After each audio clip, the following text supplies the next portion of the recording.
Şimdi iki parçamız da bitti arkadaşlar. Bunları birleştireceğiz tek tek. Birer tane kristalle birleştireceğiz. Şöyle yapalım. Şuradan. Burada dursun. Evet. Şuradan. Bir tane kristal alacağız. Bir kristalle bunun karşı köşesine şöyle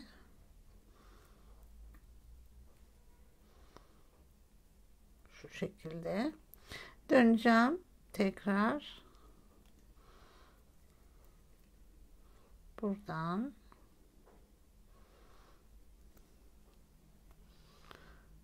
şuraya geleceğim.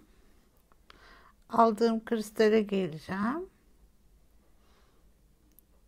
Buradan buraya geçeceğim. Böyle. Bu şekilde.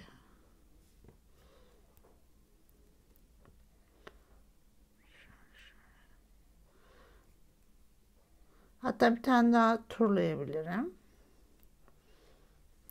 Buradan.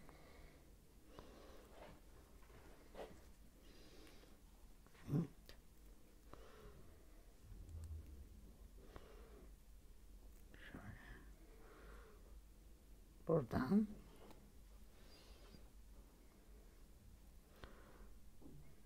buraya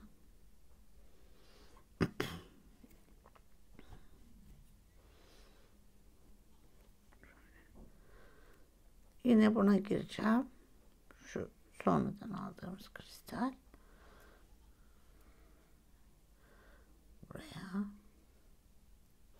bir turlayıp tekrar geleceğim. Buraya bağlayacağım birbirlerine. Buradan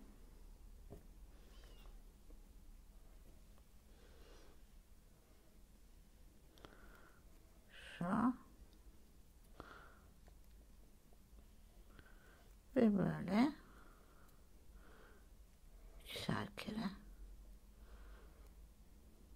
buradan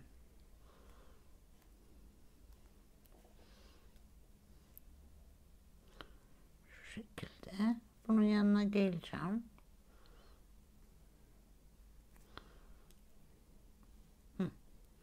Böyleyken köşeler böyle duracak. Şunu bağlayacağım buna. 1 2 yapıyorum. Sıktım. Üstüne bir tane daha atıyorum. Böyle.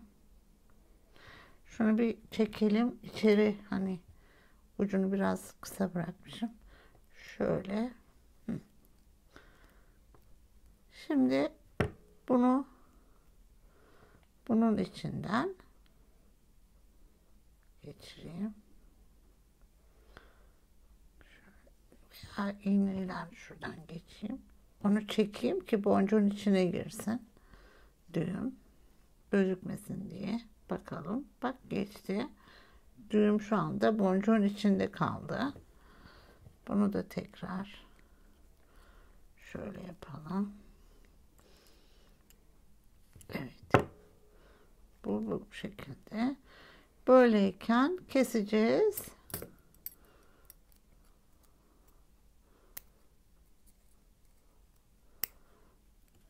Ve hafif böyle değdirme.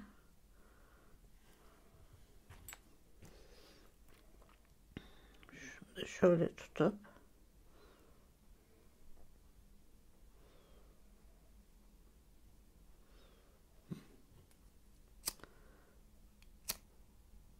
şu şekilde, tamam. Hatta azıcık daha yakabiliriz onu. Evet, tamamdır. Şimdi bütün köşeleri aynı bu şekilde ekleyeceğim ben. Hepsini. Evet, sonunda arkadaşlar bu bir tane halka alıyorum. Buraya ben püskül takacağım. Bir tane halka alıyorum. Halkayla beraber dikiyorum. Çünkü halkayı sonra tek başına geçirmek zor olabilir. Buradan geçiyorum. Yine aynı şekilde. En sondaki bu. Şöyle. Devam ediyorum yine aynı şekilde. Halkayı göstermek için. Hani bu önemli. Bu belki de geçer ama hani riske atmamak adına bu şekilde yaptım. Tekrar turluyorum.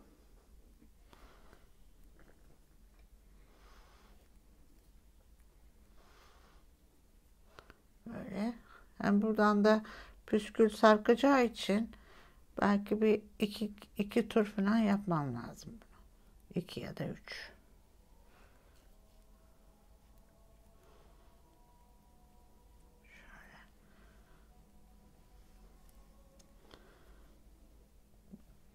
Halka orada duruyor. Aynı şekilde buraya hani püskülümü takacağım.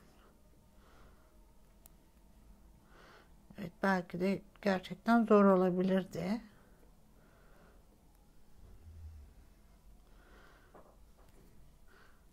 Bu ikinci turum oldu. Bir tane daha yapacağım. Geçeceğim. Bir de kristaller misineyi kesebilir zamanla. O nedenle burası biraz sağlam olursa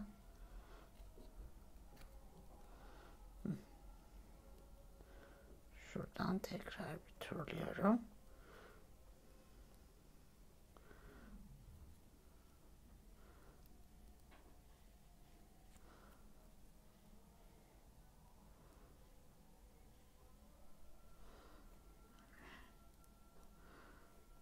Zaten diğerlerini de yaptım. Şimdi düğüm yerine geldik. Evet, bu kafi. Artık şu şekilde. Evet. Şöyle duracak. Şimdi bunu da tekrar düğüm yapalım. Normal misina düğümü. Şeyde içinde kaldı halka. Bu daha kolay takılacak şimdi. Yapacağımız püskül. Arkadaşlar size yeni bir püskül biçimi anlatayım. Bunlar hazır malzemeler. Tüylerden oluşuyor. Bunu ben şöyle yapıyorum. İçine çiviyi yerleştiriyorum.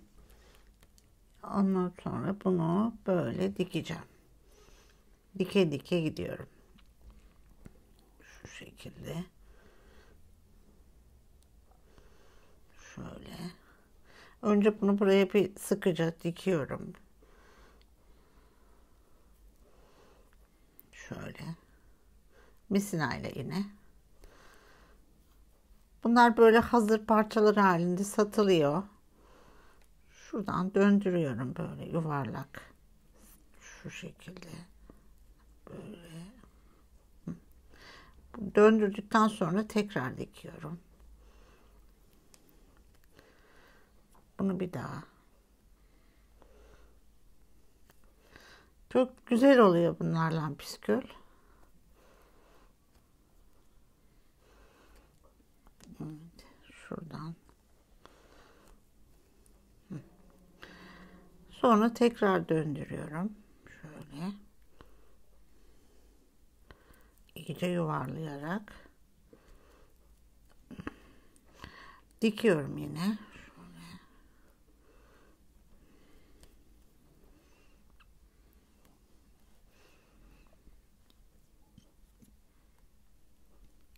Böyle. Şu şekilde dikiyorum. Bu arada böyle çeviriyorum işte.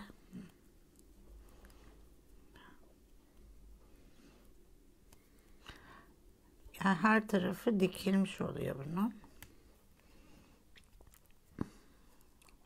Sıkı sıkı. Tabi bu arada hep çiviyi de hani dikiyorum. O alt kısmı çivinin başı aşağıda takılı kaldı bir yerlere. O artık yukarı çıkmaz.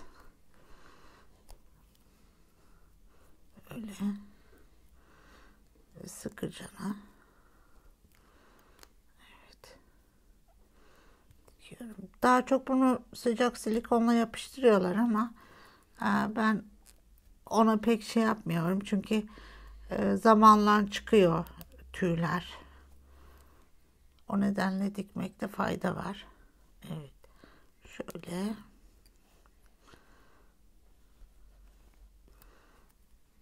Sıkı sıkı. Buradan tabi çıkmaması için uç kısımları kaldı burada. Onları da tutturacağım. Şöyle. Evet. Bunu sonra şu şekilde bir de dönüyorum böyle sıkıca. Şu şekilde. Evet. Böyle bir tanesi çıktı ama şunu buraya dikebilirim. Buradan şöyle. İşte çıkmaması için ben de herhalde bayağı bir sıktım onu. Çektim yani. Evet.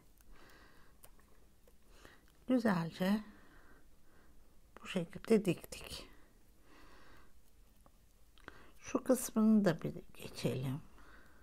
Biraz. Şöyle.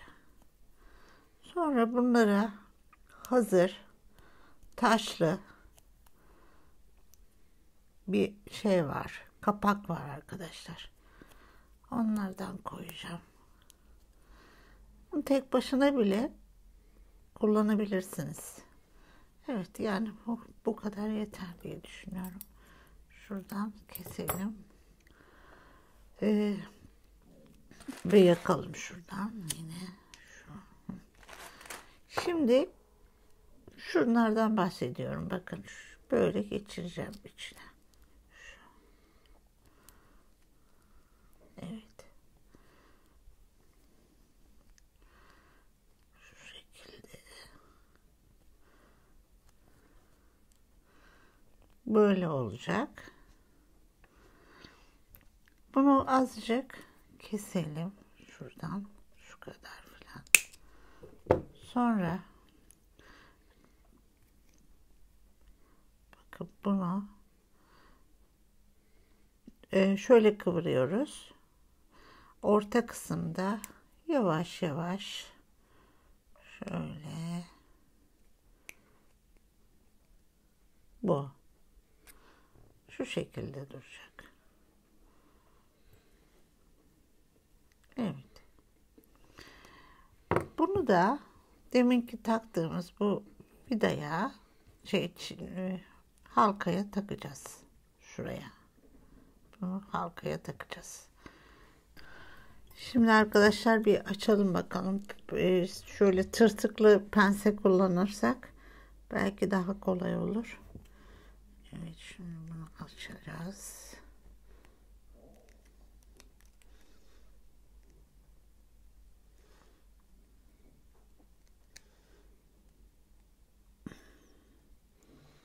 Bayağı bir zorlandık bunda.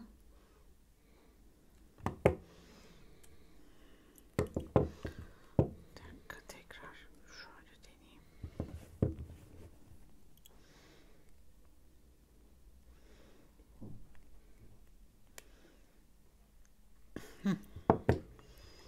Şunu takalım.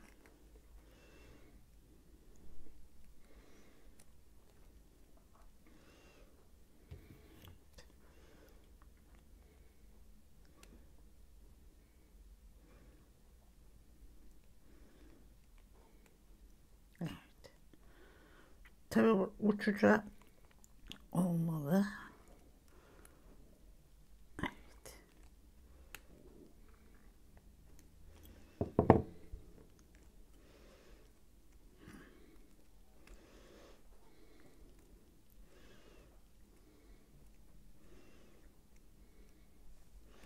Birazcık daha çekmem gerekiyor. Şimdi daha iyi. Şimdi sinsin. Evet.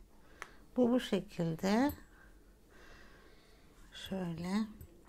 Buna da şöyle bir zincir hazırladım yine. Uzun bir kolye olacak bu. Top zincir dediğimiz minik kristal kesim. Onu takacağım. Şuradan şu şekilde ve böyle. Bu şekilde uzun bir kolye olacak. Şu. Böyle.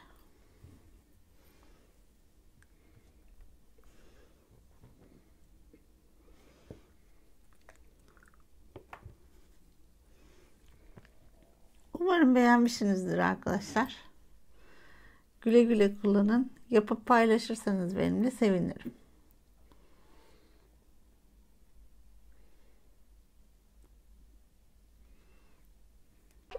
Umarım beğenmişsinizdir yıldızımızı. Sizlerden de bekliyorum arkadaşlar. Gelecek derste çalışma konumuzu göstereceğim şimdi size.